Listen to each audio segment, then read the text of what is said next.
Fala galera, aqui é o Júlio Bernardo, administrador da página Transquad, e cá estou eu com mais um vídeo sem corte e sem edição, porque eu não sei fazer isso, para falar sobre a minha transição de gênero.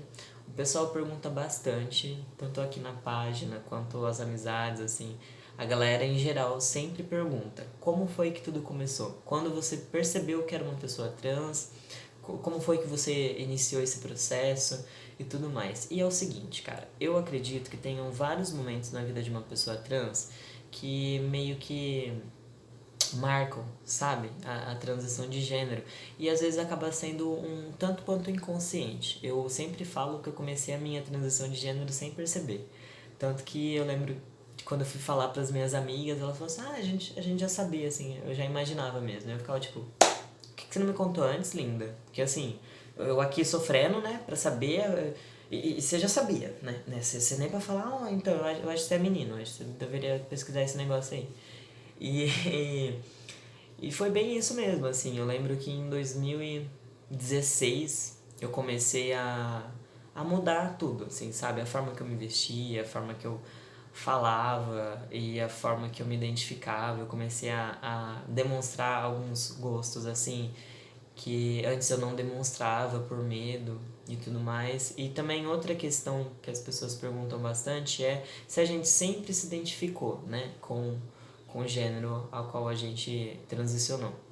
E é o seguinte, eu acho que eu tive vários, assim, vários picos, né? Durante bastante tempo eu realmente tentei me enquadrar como uma mulher cis. Eu realmente, assim, tentei com todas as forças, assim, a forma como eu me vestia, sabe? Os cuidados. Eu realmente tentei bastante, eu me esforcei. E teve outros momentos que eu simplesmente não ligava e deixava tudo fluir. E geralmente isso oscilava, assim, as pessoas ficavam meio que sem entender, eu também ficava sem entender. Mas tudo mudou em 2017, eu acho que é, 2017? No finalzinho de 2017, assim, sabe? Que eu realmente comecei a perceber que existia uma questão ali, porque eu tava ficando com uma menina na época super engajada, menina, mulher, né? É, e ela falou sobre transgeneridade, é bastante engajada no caso do movimento LGBT, e pra mim era uma novidade, assim, eu realmente não sabia sobre essa possibilidade, pra mim era uma coisa totalmente, sei lá, surreal. E eu lembro que quando ela me contou sobre isso, que a gente conversou sobre esse assunto, eu fiquei muito interessado. Só que, sei lá, pra mim era uma coisa muito distante, né? E aí a reviravolta mesmo foi em fevereiro de 2018. Eu lembro que foi tudo muito sinistro, assim. Eu lembro que eu tava na casa da minha avó, era carnaval, as aulas não tinham começado ainda, e eu já tinha cortado, assim, do lado, né? Raspado. Eu tinha um corte assim que era raspado do lado e atrás e tinha só um pouquinho de cabelo em cima. E, e aí me bateu uma puta vontade assim de raspar o cabelo inteiro e tal. E aí eu fiquei pensando sobre isso. E eu tava pensando sobre isso mesmo, me colocaram num grupo de uma festa que ia ter em abril, e nesse grupo tinha duas pessoas trans da minha cidade. Aí eu resolvi entrar no Facebook delas e tal, e eu comecei a perceber que eu me identificava bastante com o que elas falavam, assim, os textos e tal, e aí eu comecei a ter uma admiração muito grande, sabe, pela transição dessas duas pessoas. E aí beleza, isso foi, sei lá, eu vou estipular um dia, mas eu não lembro. Tipo, foi, sei lá, na sexta. Aí quando foi na terça-feira, eu ainda tava na minha avó, então assim, depois de uns dias eu ainda tava pensando sobre isso. Eu lembro que já era mais de meia-noite, eu tava assistindo um filme, provavelmente era Star Wars, porque toda vez que eu vou na casa da minha avó eu assisto Star Wars. E aí do nada eu pensei, e se eu for menino? Caraca, meu irmão, como é que seria isso, né? E aí eu realmente encanei com isso, e aí resolvi entrar no YouTube e pesquisar pessoas trans, né? Aí depois eu pesquisei homens trans, porque aí eu vi que assim, o conteúdo era muito grande. E aí, a primeira pessoa que apareceu lá, Luca Najar, falando sobre a transição dele.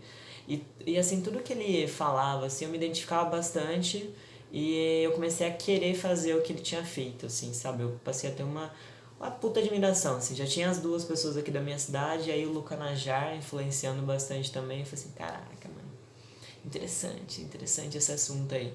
E aí cada vez que eu pesquisava, eu me sentia mais assim abraçado, porque eu percebi que eu não estava sozinho, que existiam pessoas como eu. E aí isso foi me dando coragem, até que eu cheguei em casa, assim, aí passou um tempo, falei com os meus pais sobre o assunto, resolvi raspar o cabelo. E quanto à reação dos meus pais, não foi das melhores, só que eu ainda acredito que eu seja muito privilegiado, porque assim, meus pais são pessoas extremamente religiosas, meu pai é presbítero numa igreja evangélica, e mesmo assim, por mais que tenha sido muito difícil para eles me aceitaram. E, tipo assim, minha mãe nunca brigou comigo por conta disso, ela nunca me ofendeu, assim como meu pai. E foi a transição aconteceu junto, sabe? Foi uma transição pra mim, mas foi uma transição pra eles também. Então eu fui muito paciente. Eu sempre falo pra eles, ó pai, é o seguinte, eu demorei 17 anos pra me entender como homem trans. Então eu daria, sei lá, mais 17 pra você também, pra você entender tudo isso. Então, assim, foi tudo, assim, eu diria que tranquilo, sabe? Eu acho que a parte mais dolorida mesmo, quanto aos meus pais, era acordar de madrugada e ver minha mãe chorando. E eu sabia que era por conta disso, sabe? Eu acho que foram uns 2 meses dela chorando, assim, todas as noites. Eu lembro que eu via ela orando, assim, e eu ouvia. E aí eu ficava bastante triste, assim, sabe? Eu ficava pensando que, putz, eu tava causando dor pra minha mãe. Mas eu não podia parar. Eu tava muito feliz. E foi assim que começou. Aí, dali pra frente, começou todo aquele processo que o pessoal já conhece, que é tratamento hormonal, retificação dos documentos, mas isso eu pretendo falar mais detalhadamente em outros vídeos, tá? Inicialmente é só isso mesmo, foi assim que tudo aconteceu. Eu acredito que foi tudo muito rápido, porque foi em questão de, sei lá, meses mesmo. Aí eu... Não, meses não, foi semanas, né, na verdade, pra eu descobrir o que era um homem trans, descobrir que tinha pessoas trans na minha cidade, me identificar, né, questionar muito isso, e aí quando eu vi eu já tava escolhendo um nome, que eu também pretendo falar sobre isso. Tá, então é isso, galera. Fiquem bem e fiquem em casa. Tchau!